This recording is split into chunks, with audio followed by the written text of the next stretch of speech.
वज्रनाभि क्षेमंकर मुनिराज की वंदना कर। जहां वंदना होती है वहां पर वंदना, वहां पर बंध नहीं होता है।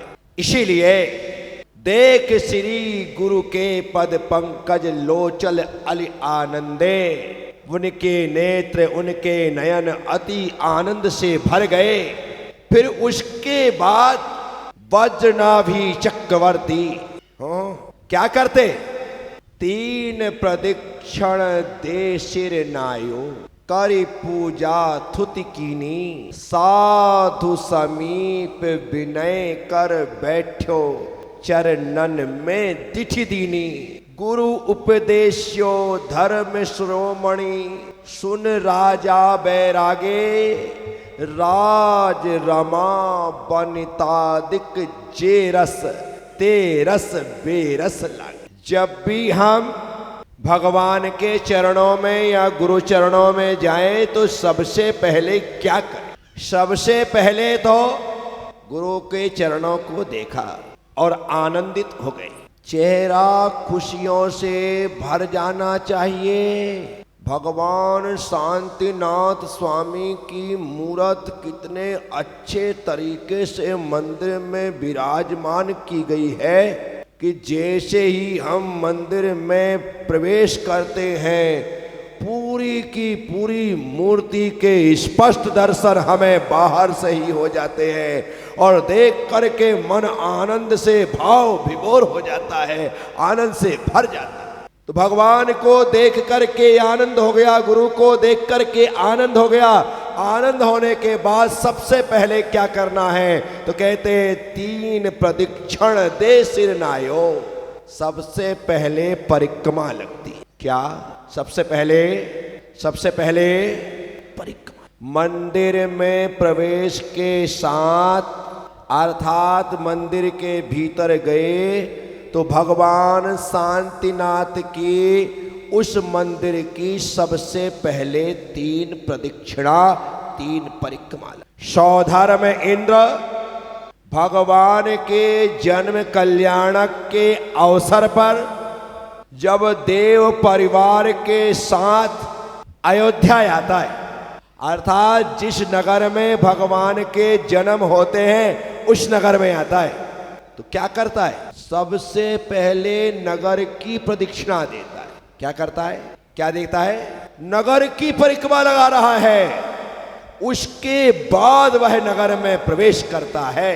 बस ठीक इसी तरह हम जब मंदिर भगवान के दर्शनों के लिए जाते हैं तो सबसे पहले मंदिर की परिक्रमा। किसके? मंदिर की परिक्रमा। स्वास्थ्य के लिए डॉक्टर कहते हैं वॉकिंग किया कर, तो उनकी बात मान करके लोग सुबह मॉर्निंग वॉक कर लेते हैं, कुछ लोग शाम को इवनिंग वॉक कर लेते हैं। डॉक्टर कहता है कि आपको कम से कम 2, 4, 5 किलोमीटर चलना ही है। डॉक्टर कहते हैं कि इतने स्टेप्स आपको लेना ही है। आजकल तो सबके हाथ में स्मार्ट वॉच है, बराबर तरीके से दिन भर में कितने स्टेप्स चल रहे हैं वो सब कुछ उसमें आता है। आज मैं दिन भर में इतने स्टेप चल गया, इतने कदम चल गया, आपको पता चलता है। एक थेरेपी है स्टेप्स, जो सीढ़ियां होती ना, सीढ़ियों में चढ़ने और उतरने। आप सीढ़ियों में सीधे चढ़िए और सीढ़ियों से उतरिए, सीढ़ियों में चढ़िए और सीढ़ियों से उतरिए, सीढ़ियों में चढ़िए और सीढ़ियों से उतरिए। इससे आपके घुटने, इससे आपके पंजे, इससे आपकी कमर ये बराबर तरीके से मूवमेंट को प्राप्त होगी। सीढ़ियों में चढ़ना है, सीढ़ियों से उतरना है, उसके पश्चात फिर टेढ़े होकर के सीढ़ियों में यूं चढ़ना है और फिर सीढ़ियों से यूं उतरना है, फिर आपको उस प्रकार चढ़ना है और सीढ़ियों इस प्रकार से उतरना है। ऐसे प्रक्रिया करने के कारण से, इस विधि के माध्यम से लोग अपने संपूर्ण शरीर के जॉइंट्स जो पेन हैं उन्हें दूर कर रहे हैं। लेकिन लोग तो यदि लिफ्ट आदि मिल जाए तो सबसे पहले लिफ्ट लेना चाहते हैं, लिफ्ट का उपयोग करना चाहते हैं। कोशिश करिए आपको चलने के लिए 2 पैर मिले हैं, कुछ करने के लिए 2 हाथ मिले हैं, तो हमें पैरों से ज्यादा चलना चाहिए। सौभाग्य है तुम्हारा कि तुम्हारा जन्म या तुम्हारी शादी झालरा पाटन में हो। मैंने पहले भी कहा था और आज भी कह रहा हूं कि पुण्य है, इतना बड़ा मंदिर कोई मिलता है क्या है? यदि कोई गांव में उपद्रव हो जाए तो पूरी समाज इत्मीनान से मंदिर के अंदर बैठे, दोनों तरफ के दरवाजा बंद, भगवान शांतिनाथ तुम्हारी सुरक्षा करे। इतना विशाल मंदिर है। आराम से पूरी समाज में है कितने 700 750 लोग, इतने लोग हैं, इत्मीनान से मंदिर के अंदर आ जाए, इतनी जगह है, सबको छत मिले, इतनी जगह है, गजब। तो इसीलिए कहीं घूमने जाने की जरूरत नहीं है, किसी गार्डन में जाने की जरूरत नहीं है, किसी तालाब के किनारे घूमने की जरूरत नहीं है, क्योंकि वहां पर घूमने से तो तुम्हारा संसार का भ्रमण चलता रहेगा और भगवान की परिक्रमा लगाओगे तो संसार का भ्रमण कटता रहेगा। इसलिए भगवान की परिक्रमा लगाओ। डॉक्टर ने बोला है, बहुत अच्छी बात, स्वास्थ्य लाभ चाहते हैं, परिक्रमा लगाइए, इससे अच्छा कोई दूसरा उपाय नहीं। 3 परिक्रमा से कुछ नहीं होगा, 108 परिक्रमा माला लेके फेरो। बाप रे महाराज श्री, क्या आप हमको एक दिन में ही स्वस्थ कर दोगे? 108 ज्यादा लगती हो तो आधी माला 54 लगाओ, 54 ज्यादा लगती हो तो 27 लगाओ, 27 ज्यादा लगती हो तो 9 परिक्रमा लगाओ। हाँ, बराबर तरीके से 9 परिक्रमा भी लगा लेंगे तो अपने आप में एक अच्छी ऊर्जा महसूस करेंगे। आप कहोगे कि कहाँ की ऊर्जा और थकान महसूस होगी? थकान नहीं, शरीर से रोज पसीना बहना चाहिए। पसीना नहीं बहता है, इस कारण से एक्स्ट्रा चर्बी बढ़ जाती। पसीना बहता रहे तो शरीर एकदम फिट और स्वस्थ रहे। परिक्रमा लगाने से फायदा सिर्फ इतना ही है कि कर्म बंद नहीं होगा, पाप बंद नहीं होगा, क्योंकि आप यहाँ भगवान की परिक्रमा लगा रहे हैं। वो परिक्रमा पुण्य बंद का कारण है। किसका कारण है? किसका कारण है? जब हमें घूमना ही है तो भगवान की चारों तरफ क्यों ना घूमे और चारों तरफ घूम करके पुण्य का अर्जन करें, पुण्य का उपार्जन। हर क्रिया ऐसी ही करनी चाहिए। तुम रोज भोजन बनाते हो ना, रोज भोजन बनाते हो तो भोजन बनाने की क्रिया पाप बंध का कारण है। और जब ही उसी भोजन बनाने की क्रिया को चौके में परिवर्तित कर दिया जाए तो सुबह से लेकर के जब तक आहार ना हो जाए तब तक पुण्य का बंद ही होता है। वही रोटी, वही दाल, वही सब्जी, सब कुछ ज्यों का त्यों, लेकिन एक क्रिया में पाप बंद और दूसरी क्रिया में तो 3 प्रदक्षिण दे सिर नायो। 3 प्रदक्षिण लगा करके चक्रवर्ती बद्रनाभि ने भगवान को सिर झुकाया।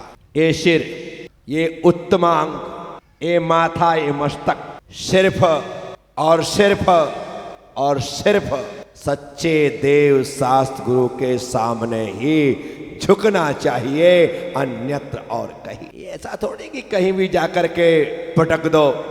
उत्तमांग है, उत्तम श्रेष्ठ चरणों में ही प्रणाम करेगा, वहीं पर यह झुकेगा। तो हमें वंदना के रूप में, नमस्कार के रूप में भगवान के चरणों में माथे को झुका। जितने झुकोगे उतने भरोगे। झुकना भरने का सूत्र है। कुएं में कभी आपने पानी भरने के लिए आप गए हो तो कुएं में बाल्टी डालते हो तो सबसे पहले तो बाल्टी डालने के लिए झुकना पड़ता है, पहली बात। अभी तो बाल्टी डालने वाला झुका, अब बाल्टी को भरने के लिए बाल्टी को झुकना पड़ता है। जब तक पानी में जाकर के वो आड़ी ना हो तब तक पानी नहीं आता है, उसे झुकना। और जितनी वह झुकती है उतनी पूरी भर जाती है। झुकने से भराव होता है, हम पूरे भर। नमोकार मंत्र में कितने बार नमस्कार है? कितने बार नमस्कार है? 5 बार। कितने बार? अरिहंतों को, सिद्धों को, आचार्यों को, उपाध्यायों को, साधुओं को। कमाल का मंत्र है, दुनिया का इकलौता मंत्र है जिसमें 5 बार नमस्कार है। अन्यथा सभी मंत्रों में 1 बार, ज्यादा से ज्यादा 2 बार नमो नमः। क्या हुआ? नमो नमः, तो 2 बार नमस्कार आया। लेकिन सिर्फ नमोकार है इसमें 5 बार। जितने हम झुकेंगे उतने भरते चले जाएंगे। तो नमस्कार मंत्र में सिर्फ नमस्कार है, पुरस्कार की कोई चाह नहीं है, पुरस्कार की कोई इच्छा नहीं है। हमने तो सिर्फ नमस्कार किया और जहां नमस्कार किया वहां पर हमें अपने आप पुरस्कार की प्राप्ति हुई है, हमें मांगने की जरूरत नहीं है। आपने नाम सुना होगा आचार्य समंत भद्र स्वामी का, सुना है? नहीं सुना है तो आज सुन लो। आचार्य समंत भद्र स्वामी, बोलो। आचार्य समंत भद्र स्वामी, बोलो। भस्मक व्याधि हो गई थी इन्हें। कौन सी? भस्मक व्याधि। कौन सी? जो खाते थे भीतर जाकर के तुरंत भस्म हो जाता था, तुरंत। हम तो भोजन ग्रहण करते हैं घंटे, 2 घंटे, 4 घंटे, 6 घंटे में वह भोजन पचता है। वो तो खाते थे और खत्म, खाते थे और खत्म। जैसे अग्नि में जितनी भी ईंधन डालो सब खत्म, ईंधन डालो सब खत्म, ईंधन डालो सब। इसलिए उनकी व्याधि का नाम था भस्मक व्याधि। कौन सी? मुनिराज थे, आहार के लिए जाते थे, आहार देने वाला आहार देता था, लेने वाला ज्यादा से ज्यादा 2.25 घंटे आहार ले सकते, उसके बाद तो टाइम खत्म, अब तो बैठना ही पड़ेगा। लेकिन इससे उनकी क्षुधा शांत नहीं। एक दिन कहा, गुरुदेव भूख से व्याकुल हो जाता हूं, मुझे समाधि दे दें। गुरु ने कहा, बेटा अभी तुम्हारी उम्र समाधि की नहीं है, तुम्हारे द्वारा बहुत धर्म की प्रभावना होना है। गुरुदेव कैसी प्रभावना? जब मैं अपनी साधना नहीं कर पा रहा हूं, क्षुधा की वेदना से व्याकुल हो जाता हूं, कैसे साधना करूंगा? बेटा दीक्षा छोड़ दो। क्या कहा? और स्वास्थ्य लाभ लो। गुरु आज्ञा से समंत भद्र स्वामी ने दीक्षा छोड़ दी और दीक्षा छोड़ करके उन्होंने पूरे देश में भ्रमण किया। जगह जगह जाते, कहीं परिव्राजक बन जाते, कहीं बौद्ध भिक्षु, रक्त परधारी बन जाते, ये सब बन करके भोजन ग्रहण करते। लेकिन उनकी क्षुधा शांत नहीं होती। वो चलते चलते काशी पहुंचे। कहाँ पहुंचे? काशी। और वहां जाकर के उन्होंने ऐलान किया कि है कोई व्यक्ति जो भगवान को भोग लगाए और सारा भोग भगवान को खिला दे। है कोई पंडित, है कोई पुजारी जो भोग भगवान को खिला दे। सबने कहा कि कोई भगवान खाता है क्या? तब समंत भद्र स्वामी ने कहा, मेरे में वह ताकत है, तुम भोग लगाओ, मैं सारा का सारा भोग भगवान को खिला दूंगा। भगवान को। महाराज तक खबर पहुंची, काशी नरेश तक खबर पहुंची। बोले ऐसा कौन व्यक्ति है जो भगवान को खिलाएगा? बोले मैं खिलाऊं। आप तो भेजो। गाड़ियों में भर भर करके भोज्य पदार्थ भगवान के लिए आने लगा। सारा भोज्य पदार्थ शिवालय के अंदर रख ले जाया जाता और बैठ जाते समंत भद्र स्वामी, दरवाजा बंद करे, और जितना आता सारा का सारा भोजन हजम कर जाते। गाड़ियों से भर करके आता था, ड्रमों में भर करके आता था, बड़ी बड़ी टोकरियों में आता था, पुड़ी पुड़ी आ रही, पकवान ही पकवान सब खा जाते। और दरवाजा खोलते थे तो सारे बर्तन भाड़े खाली। राजा को ऐसी खुशी होती थी कि आज मेरा जीवन धन्य हो गया कि मेरा भोजन भगवान ने ग्रहण कर लिया। ऐसा महीनों तक चलता रहा, महीनों तक देखना है आप। और परिपूर्ण भोजन मिलने से महाराज की व्याधि अब ठीक हो गई तो भोजन बचने लगा, भोजन बचने लगा। पूछा कि भाई बच कैसे गया? बोले भगवान ने आज पूरा ग्रहण नहीं किया। ऐसा झूठ कब तक चलता? झूठ का तो एक ना एक दिन पर्दाफाश होता है। और वही हुआ, एक दिन उनका झूठ पकड़ा गया। जब झूठ पकड़ा गया तो यह भी बात पता चली कि ये तो भगवान को प्रणाम भी नहीं करते हैं, सारा भोग खुद खा लेते।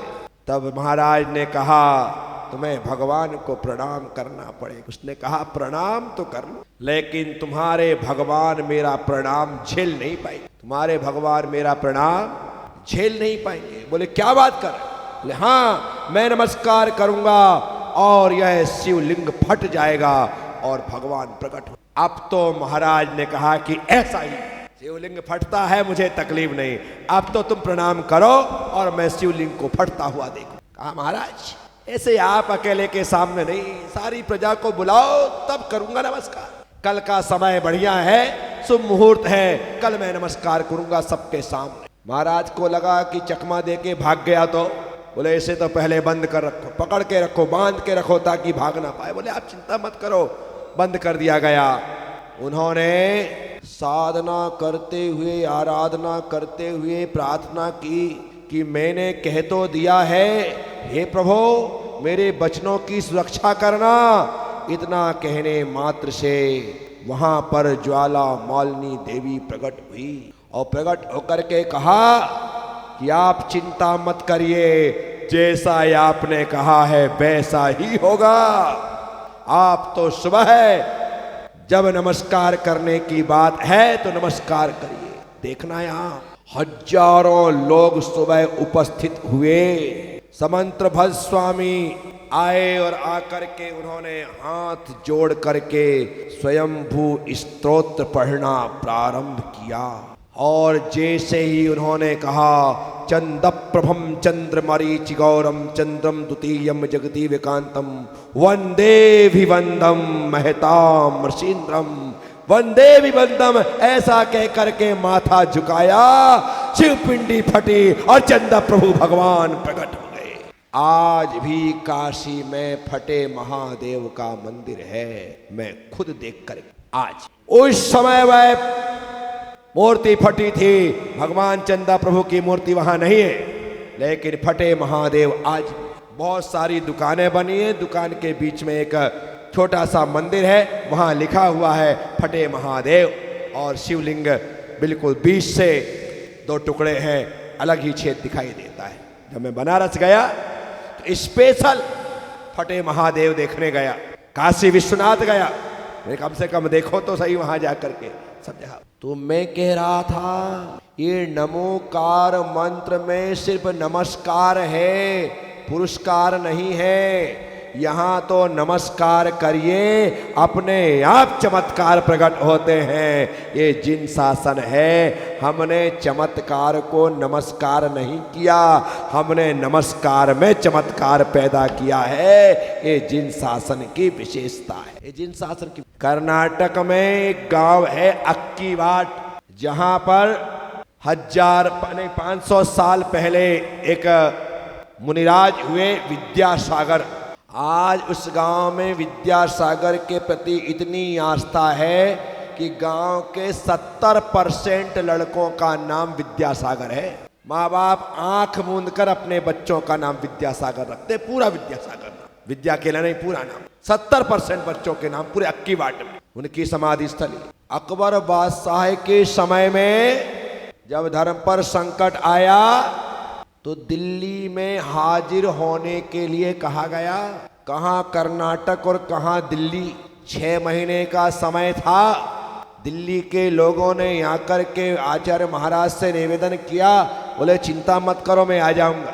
5 महीने निकल गए, विहार ही नहीं किया। 5.5 महीने निकल गए, विहार ही नहीं किया। 6 महीने निकल गए, विहार ही नहीं किया, और मैं दिल्ली आ जाऊंगा। कोई दिल्ली पास में है क्या? गजब हो गया। आखिरी दिन बचा, महाराज वहीं हैं और कह रहे हैं मैं आ जाऊं। आज भी ये कथा कर्नाटक में प्रचलित है। एक पत्थर की शिला पर, बड़ी भारी पत्थर की शिला पर महाराज खड़े हुए, अपने साथ अक्की बाट के श्रावकों को उस पत्थर की शिला में बिठाया कि आ जाओ, और बिठा करके अपनी विद्या बल से उस पत्थर की शिला के साथ उड़े और उड़ करके सीधे दिल्ली पहुंचे। क्या? सीधे दिल्ली पहुंचे। अकबर बादशाह की सभा में पहुंचने के बाद वहां पहुंच गए। श्रावकों की तो जान में जान आ गई उनके इस चमत्कार को देख करके कि पत्थर की शिला को उड़ा करके ले आए, उस पे बैठ करके आ गए और श्रावकों को बिठा लाए। 500 साल पुरानी घटना है, कोई 1000-2000 साल पुरानी नहीं। ये कहानियां इसलिए सुननी जरूरी है क्योंकि इससे तुम्हारे मन में जिन शासन के प्रति आस्था, श्रद्धा और विश्वास पैदा। वहां पहुंचे, बादशाह के दरबार में जो तांत्रिक बैठे हुए थे, उन्होंने विद्यासागर मुनिराज को देख करके कहा, महाराज बादशाह, ये जो जैन मुनि खड़े हुए हैं ये बड़े अहिंसा की बात करते हैं और अपने कमंडल में खाने के लिए मछलियां रखते हैं। उन्होंने मंत्र से मुनिराज के कमंडल में मछलियां बना दी। इन्होंने देख लिया कि मछलियां बना दी गई।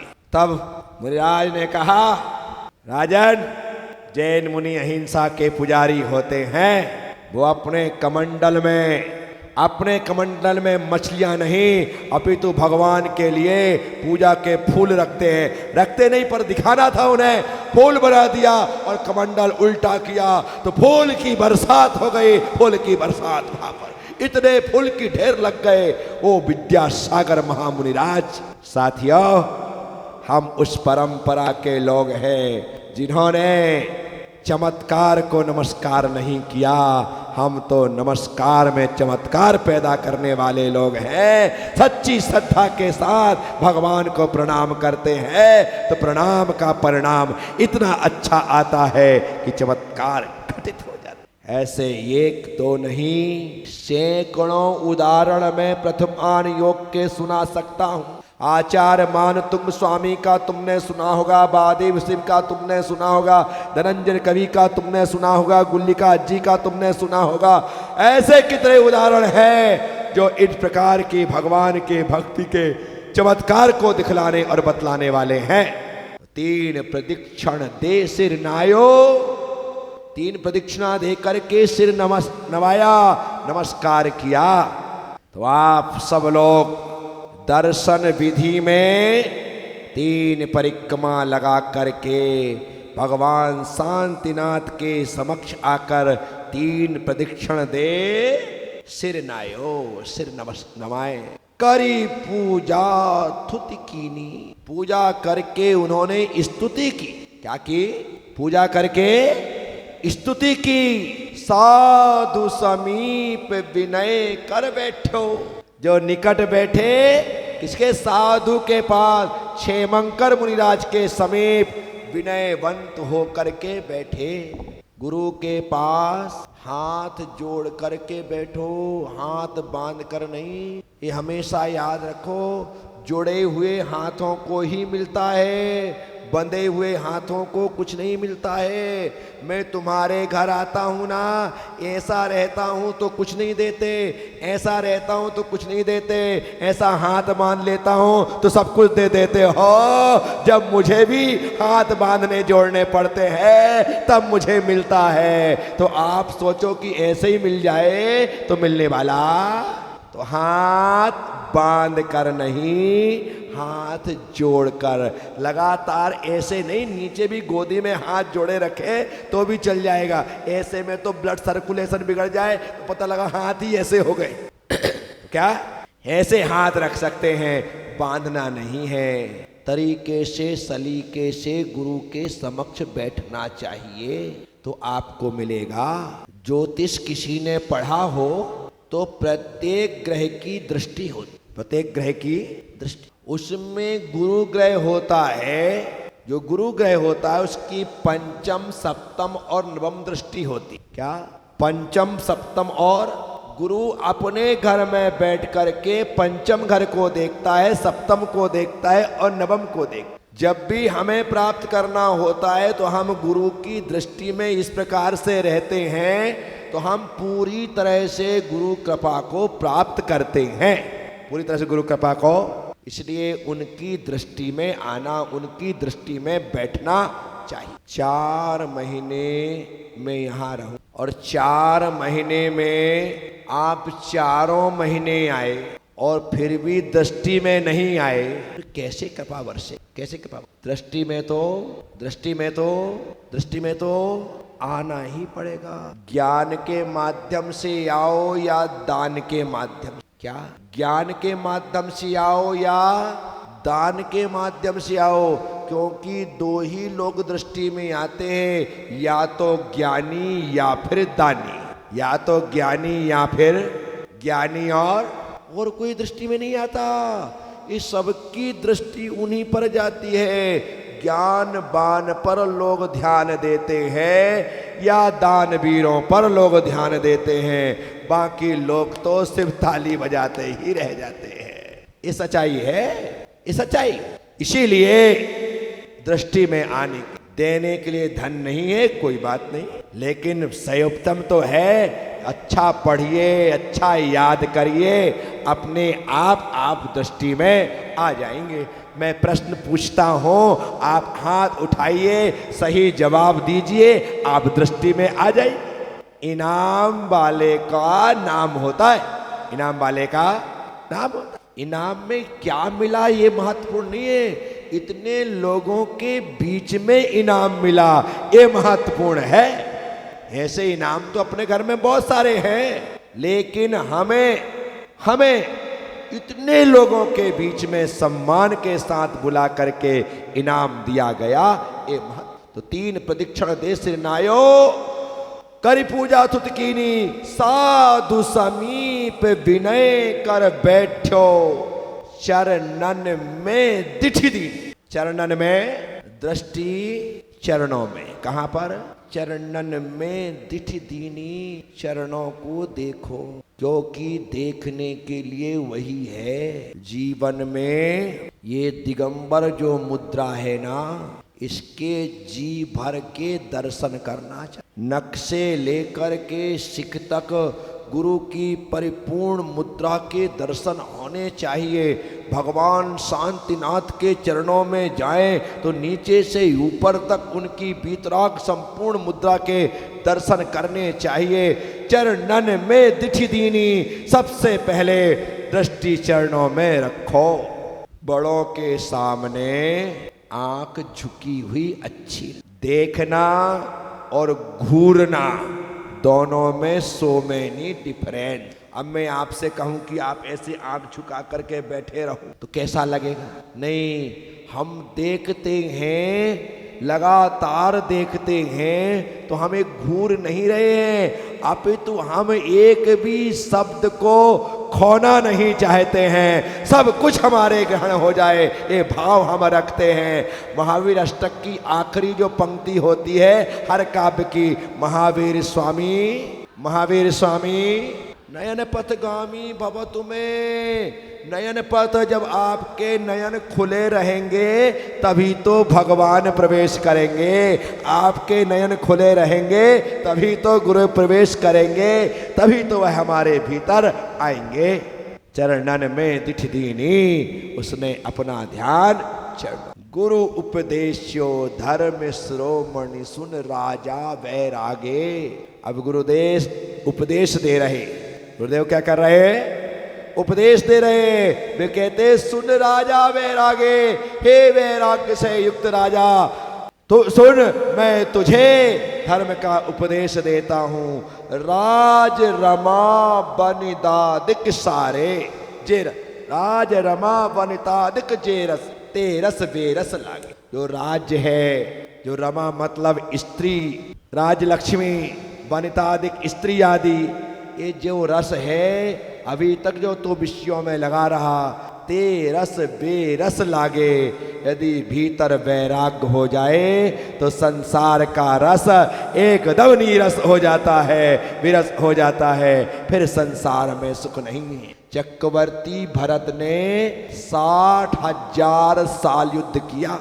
कितने साल बोलो? 60,000 साल में 6 खंड जीता चक्रवर्ती भरत, और छोड़ने में 60 मिनट तो छोड़ो, 60 सेकंड भी नहीं लगे। जीतने में जिसे 60,000 साल लगे हो, छोड़ने में एक पल में जीर्ण तृण सब त्यागी, जीर्ण तृण के समान सारी संपत्ति को चक्रवर्ती भरत एक पल में छोड़ देता है। जैसे ही वैराग्य होता है, संसार अपने आप आसार दिखाई देने लगता है, उसे फिर छोड़ने में देरी। साथियों, मैं आप सबसे, मेरे ये प्रवचन, मेरी ये आनंद यात्राएं सिर्फ इतना ही संदेश देती हैं कि हमें इन कथाओं को, इन प्रवचनों को सुनने के बाद ढंग से समझना है कि कहाँ चक्रवर्ती बद्रनाभी, जिसने संसार के सारे विषय भोगों को भोगा, भोगते हुए जिसे समय का पता भी नहीं चला, लेकिन जैसे ही गुरुदेव का समागम मिला, भीतर ऐसा वैराग्य भाव बढ़ने लगा कि संसार सभी नीरस दिखाई देने लगा। जब हम उस भाव से सुनते हैं तो फिर हमें संसार आसार। अभी मुझे ज्यादा समय नहीं हुआ है, लेकिन कितने लोग कहने लगे हैं कि अब तो घर में, दुकान में मन ही नहीं लगता। अभी हुआ क्या है भाई? है शुरुआत ही हुई है। मेरी 2 पंक्तियां हैं। रफ्ता रफ्ता मैं तुम्हें अच्छा लगूंगा, रफ्ता रफ्ता मैं तुम्हें अच्छा लगूंगा, अजनबी हूँ आजकल अपना लगूंगा, रफ्ता रफ्ता मैं तुम्हें अच्छा लगूंगा, सल्तनत एहसास की तुमको मिली तो, सल्तनत एहसास की तुमको मिली तो, मैं तुम्हें जागीर का हिस्सा लगूंगा, रफ्ता रफ्ता मैं तुम्हें अपना लगूं। रेत जितनी प्यास लेकर तुम छुओगे, रेत जितनी प्यास लेकर तुम छुओगे, हूँ तो कतरा पर तुम्हें दरिया लगूंगा, रफ्ता रफ्ता मैं तुम्हें अच्छा लगूंगा, अजनबी हूँ आजकल अपना लगूंगा, मूंद करके आंख जब देखोगे मुझको, मूंद करके आंख जब देखोगे मुझको, अल सुबह देखा हुआ सपना लगूंगा, रफ्ता रफ्ता मैं तुम्हें अच्छा रहूंगा, तुम मुझसे होकर दूर तुम जब भी मिलोगे। अंतिम पंक्तियां हैं। मुझसे होकर दूर तुम जब भी मिलोगे, मुझसे होकर दूर तुम जब भी मिलोगे, क्या पता मैं उस समय कैसा लगूंगा, रफ्ता रफ्ता मैं तुम्हें अच्छा लगूंगा, अजनबी हूँ आज कल अपना लगूंगा, अजनबी हूँ आज। लगने लगा है लोगों का मन अब धीरे धीरे करके आने वाली बात। तो मजा तो वही है कि जिनका अभी मन, पहले मंदिर में मन नहीं लगता था, चतुर्मास होने से घर में मन ना लगे तो चतुर्मास सही में सफल हो रहा है, ऐसी पोजीशन बननी चाहिए। तो यहाँ पर वैराग्य भावना का यह तीसरा काव्य राज रमा बनिता दिक जे रसते रस नीरस बेरस लागे। सब कुछ फिर हमें बेकार लगने लगे तो समझना धर्म सत्संग हमारे भीतर प्रवेश कर रहा है। आप सब ने सुना। ओम नमः। सबसे क्षमा, सबको क्षमा। जय गुरुदेव, जय महावीर।